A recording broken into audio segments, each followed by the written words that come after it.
Okay, before we get into the report today, I'm down here at the Bass Hole with Rob. And Rob, I want you to tell everybody about the swap meet coming up April 1st. April 1st, coming up, yeah. Let them know what's going on. So we got our swap meet out in the parking lot here. What we got is some custom bait makers going to be out there. A lot of guys that are getting out of the sport or just have too much junk in their garage and they're not using it. They're going to bring it out here. Not so much junk. There could be some gems there as well. Your older style reels, older baits, older rods that they're no longer using. So if you're looking for stuff like lunker plunkers might be here. I know a couple guys are bringing some old wooden ones. Those exotic baits that everybody always had, and it breaks and you want another one but you can't find it. Chances are it's going to be out here in this parking lot April 1st from 9 to 12. We'll have food out there, vendors, guys selling stuff. If you want to come out and bring your stuff out here and get a table, you can call me up and we'll get you out there, get you set up. What's your number? 925-813-9485. Make sure you stay for the barbecue. Same guy you had out here last time? Yep, we got James coming out here. Yep, great barbecue. Does killer brisket. Does a really good job. He'll be out there. He should be ready around 12 o'clock. So after you're done doing your swap, done checking everything out, getting some tackle, he'll be out there to get barbecue. We'll have some sales going on in the shop too. I don't know exactly what we're going to do just yet, but we will have some sales. Might be some good ones. If you need a new rod or reel, that's the time to come out and get it. All right, come on out. You meet some fun people out here. You might make a friend or two and be able to talk some Delta bass, and it'll be a good day. So thanks a lot, Rob. Hey, thank you. I'll see you out here on the 1st. Awesome. Hi everyone, thanks for joining me. I'd like to thank Rob for having me at the Bass Hole. I got to spend some time with Rob this last week. Weather, the way it's been, not a lot of fishing going on, so I got to go in and film a couple of videos with Rob and check out the shop. And I just want to say, if you haven't been into the Bass Hole lately, make sure you go stop in and take a look around. It's got everything stocked up, number one, but Rob has done a really good job when it comes to always getting new, interesting things in the shop. So if you go in there and you talk to Rob, I'm sure you're going to find some stuff that you probably haven't seen in the past. So go on in and stop into the Bass Hole and say hi to Rob. With that, we'll get right into the report. This is March 2nd. I'm doing the report on Wednesday, and as you can see, I'm out on the river. I expected to come out here. I was at the Bass Hole. I got some new equipment. I wanted to try it. As I get out here, it looks nice here, but man, it was colder than heck this morning, 41 degrees. The wind is already blowing about 15 miles an hour. So I'm going to film the report. I'm going to come out and I'll probably spend a couple hours throwing some chatterbaits and spinnerbaits around just to see if I can get a bite or two. I'm not expecting much, but I'm going to give it a try. Check out the water conditions and so on and so forth. But it's not going to be real pleasant out here today. I know it's supposed to start raining again tomorrow, so today was my chance to get out on the river if I wanted to get out. Anyhow, I do have some information. As you can imagine, with the weather conditions, there hasn't been a lot of people on the river, and it's been tough out here. But before we get into the Delta, I will say that I have been in contact with everybody that I can contact this week just to see if there's anything going on in Central California, and there's really nothing happening. I wasn't able to get a hold of Ross England up on Clear Lake, but I already know, you guys have all seen the pictures on Instagram. They're snowed in at Clear Lake, and I know a couple of the tournaments were canceled because all the roads were icy, and they just canceled tournaments. I don't expect Clear Lake is doing very well right now. I talked to John Leasty from up at Maloney's, and it has just been brutally cold up there. Nobody's fishing up there right now, or the last week. Water has been rising about a foot every 2 days, and John said as they get the rain and the snow runoff, he's expecting the water to start rising about a foot, maybe 2 feet a day. So Maloney's is in a reset, and as soon as the weather breaks, I'm sure that that will be coming into play and fishing well, through the mid spring.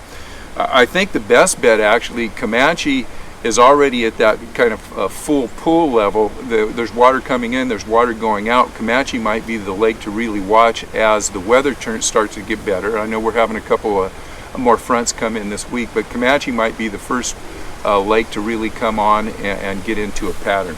So with that, we'll get right into the Delta, and really not a whole lot good to say here on the Delta. I will review 3 tournaments that happened last week, and we'll go over that. But the water conditions out here right now have, I'll say, deteriorated back to what they were a couple of weeks ago. We were seeing about 2 to 3 feet of visibility. Now it's maybe a foot of visibility out here. I talked to Alan Fong up north off the Sacramento. All the sloughs up there running about 1 foot of visibility. I'm here out of Paradise Point. I've got about a foot of visibility. And last week I could say there was about 4 feet of visibility before the storm came in. Water temperatures have also dropped. We were seeing midday close to 52, 53 degrees. Water temperatures have now dropped to about 48, 49 in the morning. As I got out here this morning, it was 40 degrees, 41 degrees. So we're having really cold nights, a lot of wind. That's dropping the water temps, and the fish are resetting. So with that, the river's in a reset mode. Let's talk about 3 of the tournaments that were held last weekend. And I'm getting a lot of secondhand information here, so don't quote me on the exact weights and things. But I know there was a Christian Bass Organization tournament out of Lads. I think that was Saturday. There was a 30-boat field. Only 11 fish weighed in. I don't know what the winning weights were, but 11 fish out of 30 boats, not good. They also had a Bass Anglers of NorCal. They had a tournament. I don't know how many boats were out there, but 4 fish won that for about 10 pounds. Another tough tournament. American Bass, I don't know if they were out Saturday or Sunday. They only had a 12-boat field, but they did a little better. They had 2 boats that weighed in 5 fish limits, and they had 2 boats that had 4 fish in their bags. First place was 14.34, second was 13.55, and third was 13.29. So that was the the high point of the last couple weeks. Those are some of the best tournament weights that I've seen.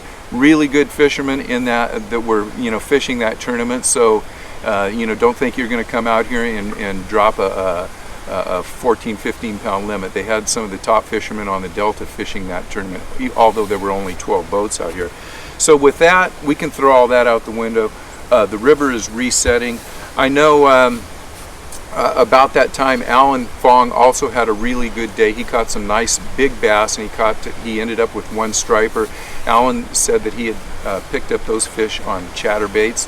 I also talked to Rob when I was at the Bass Hole, and he hasn't been consistent, but he's had a couple of good days before this storm came in, and he also mentioned that he was picking fish up on chatterbaits and spinnerbaits, fast-moving baits that are, a lot of vibration. So when things reset out here, when you come out here, 2 of the baits that I would definitely have on would be a chatterbait and a spinnerbait. I also got a decent report from one of my contacts. James sent me a report, and he ended up with 7 stripers one day out here. He was fishing for bass, fishing with jerk baits, and got into a school of stripers, and that's about the best that I have heard anyone do on stripers in the last 2 or 3 weeks.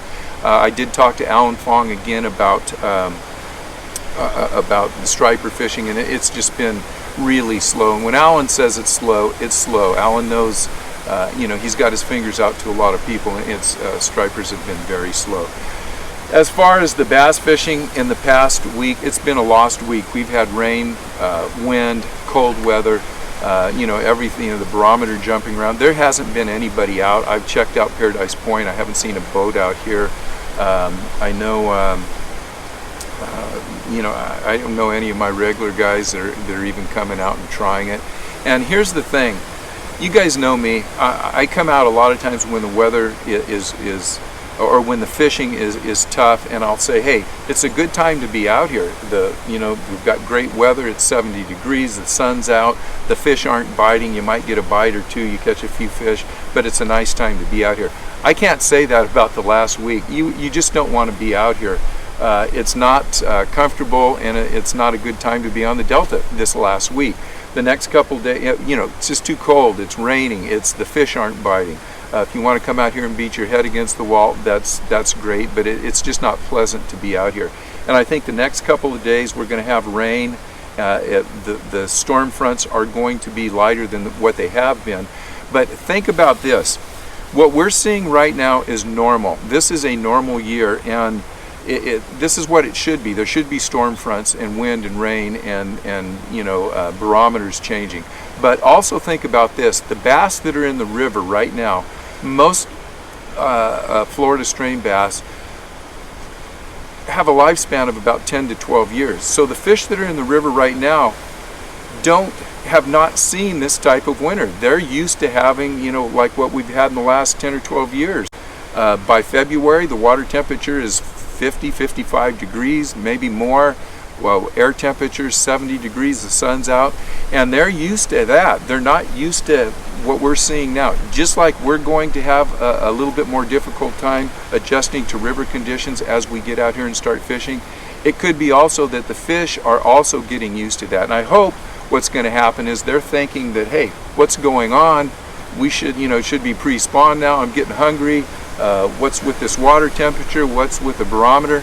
So hopefully when everything levels out, they're going to be ready to eat. And as the water temperature gets back up to about 53, 55 degrees, the sun comes out, it's going to be a really quick turn on. So with that, that's all I got. I'm going to go out and fish for a couple hours. I'm going to throw spinner baits and chatter baits. I'll see what I got. It's going to be a short leash. I did talk to Ted this morning. He took a picture of the channel about 8 o'clock. You can see the white caps out there. Right now it's probably blowing 15 to 20 miles an hour. I suspect by 11 o'clock or noon it's going to be blowing 25 miles an hour, and I'm going to be home eating, having some soup or something. So with that, I want to thank you guys for watching. If you get out and get a chance to get on the river, make sure you send a report. And you know, it's going to take another week or two before things settle down and we get back to even what we were doing a week ago. So with that, thanks for watching again. We'll see you guys on the river. If you're out here, good luck.